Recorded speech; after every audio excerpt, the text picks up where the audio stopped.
क्या आपके पास एक डीजल कार है? क्या आपके पास एक टर्बोचार्ज पेट्रोल इंजन है? क्या आप इंजन लॉन्जिविटी और इंजन मेंटेनेंस के बारे में कुछ सीखना चाहते हैं, या फिर आपको गाड़ी जोर से रेव करके चलाने में बहुत मजा आता है? अगर हाँ, तो ये वीडियो सिर्फ आपके लिए है।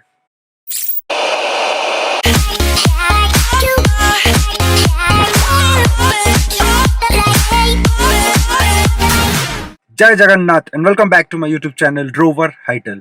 यूजुअली मेरे इस चैनल में ट्रैवल ब्लॉग्स आते हैं, लेकिन क्योंकि अभी लॉकडाउन है एंड ट्रैवल पे पूरी तरह से रेस्ट्रिक्शन है, तो अभी मैं आप लोगों के लिए कुछ इन्फॉर्मेटिव वीडियोस भी बना रहा हूँ। अगर आपने इसे पहला वाला एपिसोड नहीं देखा है जिसमें मैंने turbocharge engine and natural aspirated engine को कंपेयर किया था, तो आप पहले वो वाला जाके देख लीजिए, क्योंकि उसमें मैंने 4 स्ट्रोक इंजन का प्रोसेस एक्सप्लेन किया है और टर्बोचार्जर का भी प्रोसेस एक्सप्लेन किया है, जो आपको इस वाले ब्लॉग में थोड़ा काम आने वाला है। इस वाले ब्लॉग में हम लोग बात करने वाले हैं 5 ऐसी चीजें जो आपको अपने टर्बोचार्ज पेट्रोल इंजन या फिर डीजल इंजन के साथ नहीं करना है, ताकि आप अपना परफॉर्मेंस बढ़ा पाएं, अपना रिलायबिलिटी बढ़ा पाएं, इंजन का लॉन्जिविटी बढ़ा पाएं, अपना मेंटेनेंस चार्ज कम कर पाएं और आप गाड़ी से ज्यादा माइलेज पा सकें। तो चलिए शुरू करते हैं ये व्लॉग। तो जो पहला पॉइंट है वो है initial hard driving. Initial hard driving क्या होता है कि हमने गाड़ी को इग्निशन दिया और इग्निशन देते ही हमने गाड़ी का थ्रॉटल देना स्टार्ट कर दिया और गाड़ी का आरपीएम इंक्रीज हो गया, तो ये बोलते हैं इनिशियल हार्ड ड्राइविंग। बहुत से ड्राइवर ऐसे होते हैं जो गाड़ी को स्टार्ट करने के बाद उसको टाइम नहीं देते। टाइम किस चीज के लिए चाहिए ना, जो आपका इंजन ऑयल होता है वो इंजन ऑयल प्रॉपरली इंजन के चारों तरफ स्प्रेड होना चाहिए, और टर्बो के अंदर हमें mainly thin part of the engine oil चाहिए होता है। लेकिन अगर आप इनिशियल ड्राइविंग करते हार्ड ड्राइविंग करते हो तो thick part of the engine oil चला जाता है वहां पे, क्योंकि इंजन जो होती है अपनी ऑप्टिमम ऑपरेटिंग टेम्परेचर पे नहीं पहुंची होती है। तो क्योंकि वो ऑपरेटिंग टेम्परेचर अच्छा नहीं होता, वहां पे इंजन ऑयल जो हमें प्रॉपर इंजन ऑयल चाहिए, thin part of the engine oil, वो भी नहीं आया होता है। तो हम लोग इस तरह से अपना टर्बो को डैमेज करते हैं। तो अगर आप इनिशियल हार्ड ड्राइविंग करते हो तो मैं आपको यही सजेस्ट करूंगा कि आप 1-2 मिनट का टाइम दे दीजिए गाड़ी को, या फिर आइडल पे छोड़ दीजिए, या तो अगर आपको चलाना ही है तो आराम से चलाइए गाड़ी को। इनिशियल हार्ड ड्राइविंग बिल्कुल भी मत कीजिए, क्योंकि इससे आप डायरेक्टली अपने टर्बो को डैमेज कर रहे हो, आप अपनी एफिशिएंसी एंड परफॉर्मेंस कमा रहे हो, उसके साथ ही आप अपना मेंटेनेंस कॉस्ट भी बढ़ा रहे हो। सो तो दूसरा पॉइंट है वो है idle mode before shutting down. Suppose आप एक लॉन्ग जर्नी करके आए हो एंड आपका इंजन बहुत गर्म है, यहाँ तक कि वो 1050 डिग्री सेल्सियस तक गर्म हो सकता है वो वाला इंजन। तो अगर आप उसी वक्त तुरंत शट डाउन कर देते हो और आपके इंजन को आइडल मोड पे नहीं रखते हो, तो क्या होता है, जो इंजन का जो थिन पोर्शन वाला पार्ट होता है वो वहीं इंजन के जो कंपोनेंट्स होते हैं वहां पे लग के रह जाता है, एंड आपने तुरंत उसको बंद कर दिया तो वो वहीं पे ही ठंडा हो जाता है। एंड उससे आप क्या करते हो ना, आप इंजन का जो थिन पोर्शन होता है आप उसे लूज करना स्टार्ट करते हो अपने इंजन ऑयल का। तो उससे क्या होता है ना, इंजन का जो थिक पोर्शन है वो बढ़ जाता है एंड थिन पोर्शन वो लूज होता है, तो आपकी जो इंजन ऑयल की जो फ्लोएबल कैरेक्टरिस्टिक्स है वो धीरे धीरे कम होने लगती है। इससे आपको इंजन ऑयल बहुत जल्दी चेंज करने की जरूरत पड़ सकती है, जो अल्टीमेटली आपकी मेंटेनेंस चार्ज को बढ़ाता है। एंड दूसरा चीज क्या है कि आप टर्बो को भी ठंडा होने का मौका नहीं दे रहे हो। इससे क्या होगा ना, टर्बो ऑयल लीकेज जो आप सुनते हो, तो टर्बो ऑयल लीकेज का भी चांसेस बढ़ जाता है।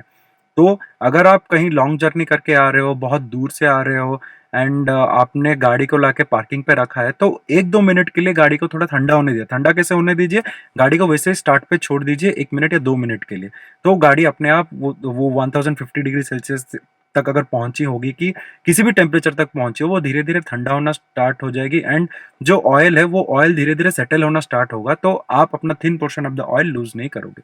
सो जो तीसरा पॉइंट है वो है इंजन लगिंग। तो इंजन लगिंग समझाने से पहले मैं आप लोगों को एक टर्म समझाना चाहता हूं, जो है बूस्ट थ्रेशोल्ड।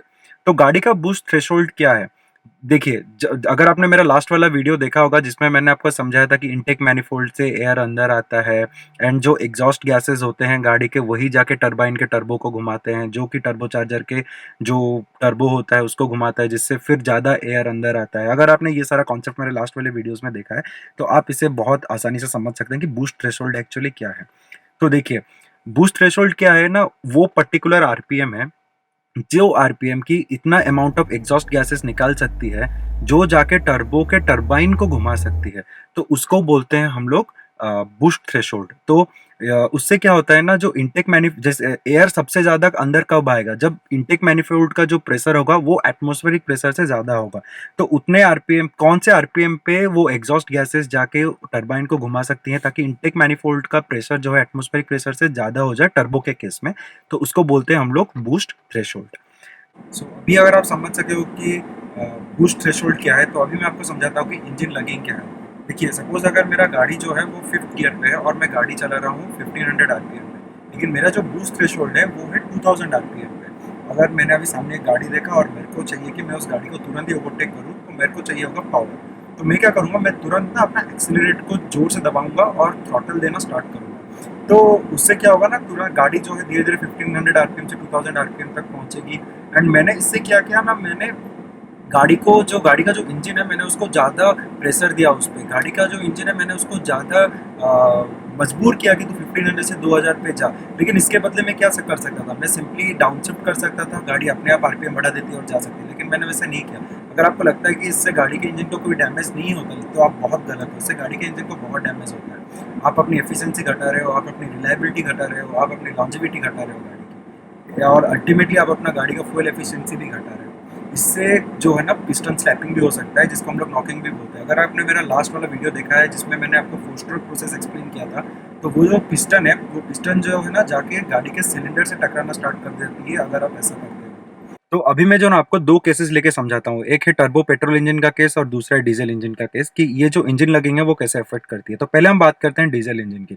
तो डीजल इंजन में क्या होता है ना, कि जैसे आपने थ्रॉटल ज़्यादा दिया, तो उसमें क्योंकि गाड़ी लो आरपीएम में है, वो ज़्यादा एयर तो बिल्कुल नहीं लेगी, एयर तो उतना ही लेने वाली है वो। लेकिन जो डीजल है वो डीजल ज़्यादा लेना स्टार्ट कर देगी। उससे क्या होगा ना, जो अनबर्न डीजल है वो उस पर ज़्यादा रह जाएगा। एंड जो अनबर्न डीजल है वो जाके आपके कैटेलिटिक कन्वर्टर में स्टोर हो जाएगा। कैटेलिटिक कन्वर्टर क्या है ना, गाड़ी के जो एक जो आपका गाड़ी का एग्जॉस्ट पाइप होता है, वहां पे सिलेंडर टाइप का कुछ देखा होगा शेप में, वो है आपका कैटेलिटिक कन्वर्टर, जो रिडॉक्स रिएक्शन करके आपका जो मोर हार्मफुल गैसेस होता है उसको लो हार्मफुल गैसेस करके छोड़ता है एनवायरनमेंट में। लेकिन उस पे जाके डीजल धीरे धीरे जमा होना स्टार्ट हो जाएगा, जो अल्टीमेटली आप मोर बैड एमिशंस देना स्टार्ट करोगे गाड़ी से। एंड पेट्रोल इंजन के केस में क्या होगा, वो जो टर्म होता है उसको हम लोग बोलते हैं लो स्पीड प्री इग्निशन। उसमें क्या होता है ना, आपने अगर मेरा लास्ट वाला वीडियो देखा होगा जिसमें मैंने एक्सप्लेन किया था पूरा प्रोसेस, उसमें जो कंबशन वाला फेज है उसमें जो स्पार्क प्लग होता है ऊपर, वो स्पार्क प्लग उसको स्पार्क देता है जिससे वो कंबशन होता है। लेकिन इस वाले केस में क्या होगा, क्योंकि वो ज़्यादा हीट अल्टीमेटली उसमें ज़्यादा हीट होगा, तो जैसे ही वो एयर एंड फ्यूल का जो मिक्सचर है वो कंप्रेस होना स्टार्ट होगा, फिर वो स्पार्क प्लग से इग्निशन नहीं लेगी, वो अपने आप उसी हीट से कंबशन होना स्टार्ट हो जाएगी, जिससे आपका स्पार्क प्लग डैमेज होगा। और ये जो कंबशन है वो अनकंट्रोलेबल कंबशन है, तो ये अल्टीमेटली आपको आपके इंजन को बहुत ज़्यादा डैमेज करने वाला है। तो अगर आपको लगता है ये छोटी सी गलती आपको कुछ भी नहीं करती, तो ये गलती आपके इंजन को बहुत ज़्यादा डैमेज करती है। तो अगली बार आप अगर किसी को ओवरटेक करना है या फिर गाड़ी का आरपीएम बढ़ाना है, स्पीड बढ़ाना है, तो उसको डाउन शिफ्ट करके कीजिए। लो आरपीएम से डायरेक्ट उसको थ्रॉटल दबा के मत कीजिए, क्योंकि ये आपके गाड़ी को बहुत ज़्यादा डैमेज करती है। तो अभी आते हैं हम लोग अपने चौथे पॉइंट पे। चौथा पॉइंट क्या है ना, हाई ऑक्टेन फ्यूल। जनरली आप लोग देखे होंगे स्पीड, एक्स्ट्रा प्रीमियम वगैरह फ्यूल्स हम लोग के इंडिया में मिलते हैं, तो वो जो होता है वो हाई ऑक्टेन फ्यूल होते हैं। जनरली उस वाले फ्यूल्स में जो ऑक्टेन वैल्यू होती है वो 91 के आसपास होती है, 91 93 के आसपास होती है। एंड जो अनलीडेड फ्यूल होती है या फिर लो ऑक्टेन फ्यूल होती है, उसमें जो अपना ऑक्टेन वैल्यू है वो 85 से 87 के अंदर रहता है। तो अगर आप हाई ऑक्टेन ऑयल यूज़ करते हैं तो वो आपकी एफिशिएंसी बढ़ाती है, आपकी माइलेज बढ़ाती है। And the main thing is कि जो पहले वाले पॉइंट में हमने इंजन नॉकिंग की बात की थी, तो अगर आप आदत से मजबूर हैं कि आप डाउन शिफ्ट नहीं करते और गाड़ी को ऐसे ही भगाते हैं, तो मैं आपको रिकमेंड करूंगा कि आप हाई ऑक्टेन ऑयल डालें। तो उससे क्या होगा ना, जो इंजन नॉकिंग है और जो मैंने आपको बताया था इंजन स्लैपिंग, जो पिस्टन स्लैपिंग है, उसकी जो प्रोबेबिलिटी है वो घट जाती है, तो आपका इंजन कम डैमेज होता है। तो अगर आप इंजन लगिंग करना ही चाहते हैं, then it is highly recommended to use high octane oil. Engine lugging भी मत कीजिए, एंड हाई ऑक्टेन ऑयल भी अगर आप यूज़ करते हैं तो आपकी जो इंजन की एफिशिएंसी है, इंजन का जो रिलायबिलिटी है, लॉन्जिविटी है, वो बहुत ज़्यादा बढ़ जाता है। तो अब हम आते हैं अपने आखिरी पॉइंट पे। ये जो आखिरी पॉइंट है ना, ये बहुत इंटरेस्टिंग है। इसको हम लोग बोलते हैं कॉर्नरिंग एंगल। तो जैसे अपने गाड़ी के जो टायर्स होते हैं ना, वो टायर्स में जो थ्रेड्स होते हैं वो गाड़ी को होल्ड करने के लिए होते हैं, ठीक है। तो सपोज मैं आपको ऐसे दिखा रहा हूँ कि ये मेरे गाड़ी का एंगल है, मेरा गाड़ी किस डायरेक्शन में जा रहा है, ये मेरे गाड़ी का टायर का थ्रेड है, ठीक है। ये गाड़ी का टायर का थ्रेड और ये है गाड़ी का एंगल। तो जैसे ही गाड़ी सीधा जाता है ना, ये दोनों ऐसे ही जाते हैं, ठीक है। तो जैसे ही मैं गाड़ी सपोज राइट टर्न घुमाता हूँ, ये गाड़ी को एक तरफ घुमाता हूँ, ठीक है, तो जो गाड़ी का जो टायर के जो थ्रेड्स होते हैं ना, वो धीरे धीरे से घूमना स्टार्ट होते हैं। जैसे ये घूमना स्टार्ट होता है, ये गाड़ी को ऐसे घुमाना स्टार्ट करता है, ठीक है।